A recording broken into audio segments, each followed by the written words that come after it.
In this video, we're going to take a quick, but hopefully quite detailed, look at the Balkan helicopter tree, which I designed for the Balkan Tech Tree series. Before we dive in, I want to say a few things. Firstly, I know quite a bit about helicopters, not as much as I know about tanks, and definitely not as much as I know about planes, but still enough to make a decent tech tree about them. Secondly, I want to give a shout-out to two creators. The first one is the Polish Thunder, who along with his team has created the V4 group tree, which I also hope makes it into the game someday. And the second one is this guy from the War Thunder forums. He's made the Yugoslav tech trees and done some absolutely insane research. Like, deep. I've also pulled some info about certain Yugoslav helicopters in my tree from him, since he's kind of a legend when it comes to digging up specs for rare vehicles. Now, he's not my only source for those specific helicopters, but still worth mentioning. And honestly, if my tree doesn't get added, I really hope his or the V4 one does. Both are super well made and clearly created with passion. With that said, let's start with Slovenia.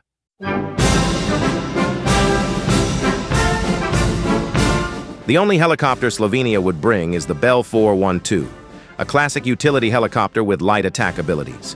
For this heli, light attack means 14 70mm rockets. That might be disappointing, but no. If you use this helicopter in a smart way, it's more than enough.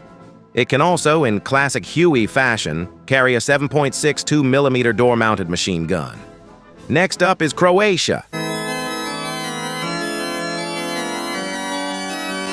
The first heli for Croatia is the Russian Mi-171SH, an export version of the Mi-8, but in an armed assault configuration.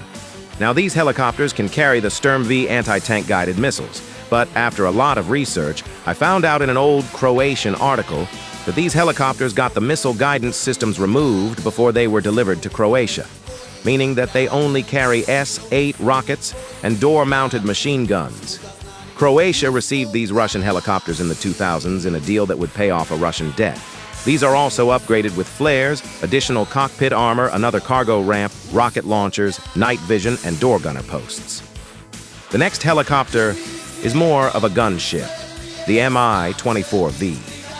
Croatia acquired 15 Mi-24s during the Yugoslav wars.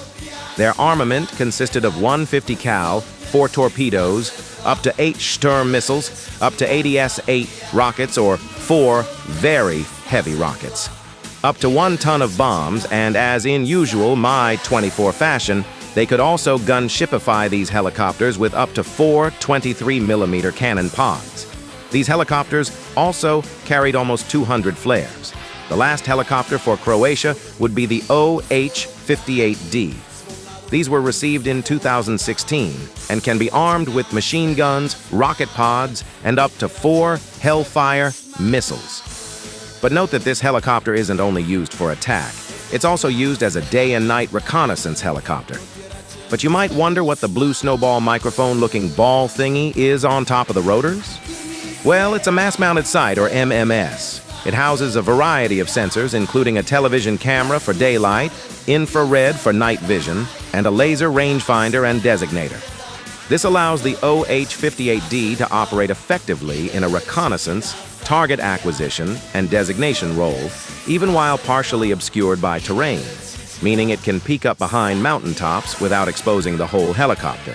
A good thing for a quite mountainous country and for a stealthy approach. That was the last helicopter for Croatia. Let's take a look at Bosnia.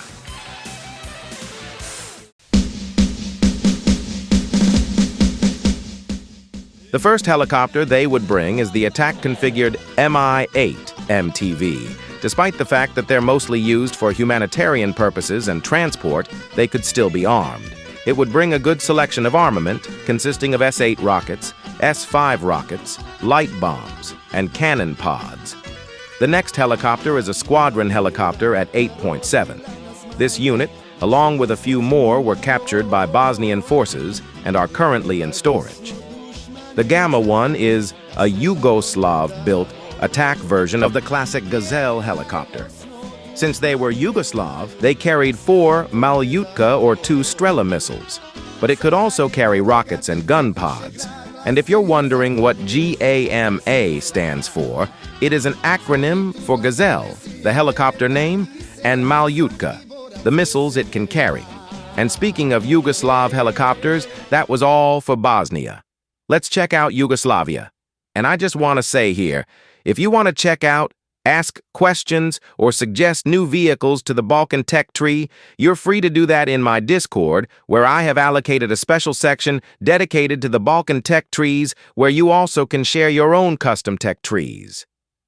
Anyways, let's look at Yugoslavia.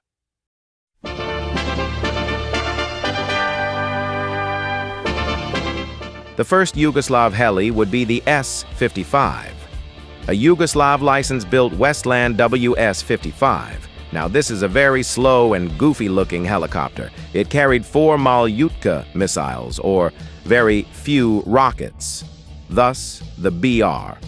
One unique helicopter. The next helicopter is the HN-42M Gamma 1, essentially the same helicopter as the Bosnian one mentioned earlier. Yugoslav-built attack version of classic Gazelle helicopter with the same armament, rockets, gun pods, and Malyutkas.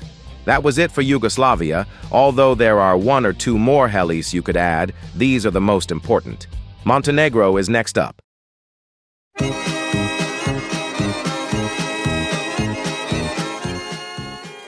They'll only bring 1 heli to the game, but that's better than having none. The helicopter in question is the Mi-8T. It could carry rockets, door-mounted MGs, bombs, additional guns, and missiles, and even some of those combined at the same time. For example, you could take light bombs and 4 times Malyutka missiles. And here's the thing, Yugoslavia also operated this helicopter, but when Montenegro became independent, they inherited these. And instead of giving Yugoslavia this to the tech tree, I think it makes more sense giving it to Montenegro, since that allows for a Montenegrin presence within the heli tree as well. Now to Serbia. Serbia will bring a grand total of 3 helicopters to the game, with the first being the HN-45M Gamma 2. It's actually a Yugoslav helicopter, but Serbia operates these. They carry the same armament as the Gamma 1, that is rockets, MGs, and Malyutkas. But these Malyutkas have a tandem charge instead of the regular one. This is good since they can much easier defeat reactive armor. Now to the Airbus H-145M of Serbia. These were purchased quite recently. They can carry up to 2 Payuki missiles, or 14 rockets. But it's not any rocket, it's the S-8LGR laser-guided rockets. The last heli of Serbia would be the Mi-35M, the latest model of the Mi-35 that carries a multitude of weapons, including 80mm rockets, 16 Ataka V missiles, and a 23mm cannon. It's not lacking in the flares department either, with almost 200 flares. Well, that was it for Serbia.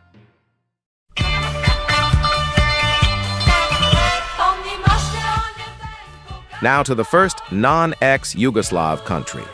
The first heli Bulgaria would bring is the Mi-17-1V, a military transport helicopter gunship version powered by 2 Klimov TV-3117 VM turboshaft engines, an export version of the Mi-8M TV-1.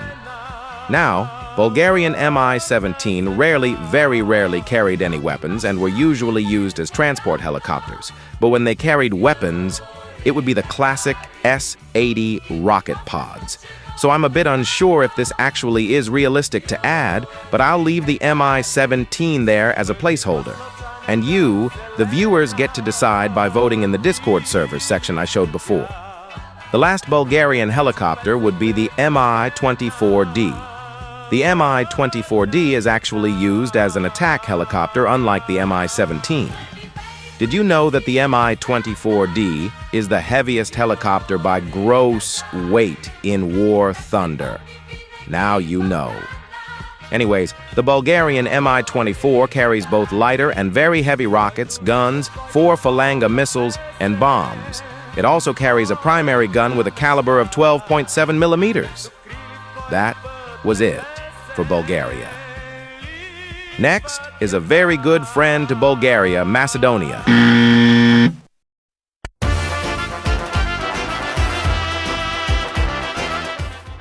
The first heli North Macedonia would bring is the Mi-24 Alexander.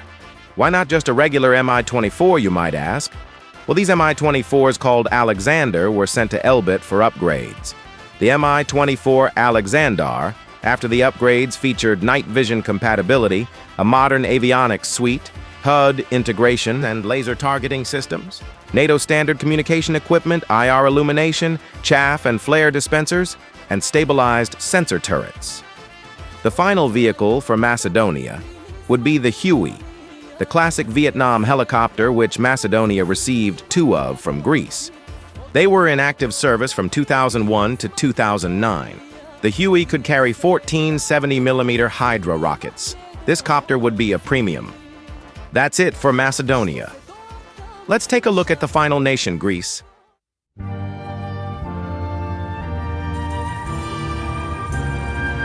The first chopper Greece would bring is the OH-58D Premium, the same OH-58 as Croatia received, but premium.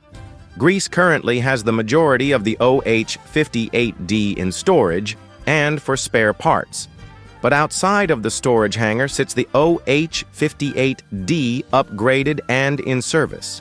These feature a Greek active protection system which might raise the BR a bit. Otherwise, it's just a reason for Greece to also receive the OH-58D, since we want to avoid copies within the tree. Next is a classic attack helicopter, the Apache, which Greece operates 2 versions of, the Apache A+ and the Apache D. The D is better with missile approach warning systems, better sensors, and more countermeasures.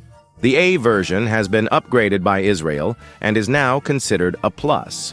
And that wraps up the Balkan helicopter tree.